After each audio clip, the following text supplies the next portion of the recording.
मधुबनी जिला वासियों को नमस्कार। मैं डॉक्टर नीलेश रामचंद्र देवरे, डीएम मधुबनी। आज मधुबनी में नए 5 केस कोरोना पॉजिटिव पाए गए हैं। ये सभी पांचों के 5 लोग एक ही फैमिली से हैं। पट्टी टोल झंझारपुर के रहने वाले हैं। इसमें 40 वर्ष के पुरुष है, 35 वर्ष की महिला है और 2 18 साल के 12 साल की लड़की है और 8 साल का एक लड़का है।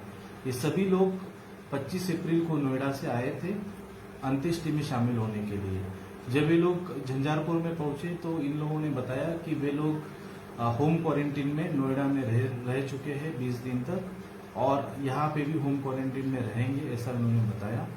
उसके बाद उनको होम क्वारंटीन का अनुमति दिया गया, बट 1 मई को उनका सैंपल लिया गया और आज इनका पांचों का केस पॉजिटिव पाया गया है।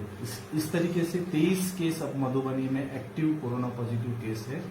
आप सबसे गुजारिश है कि आप लॉकडाउन का अक्षरशः पालन करिए, बाहर जाते हैं तो मास्क का जरूर से इस्तेमाल करिए और एक दूसरे को जागरूक करिए और हम लोग इस कोरोना की लड़ाई में जिला प्रशासन को आपका पूरा सहयोग दीजिए। धन्यवाद।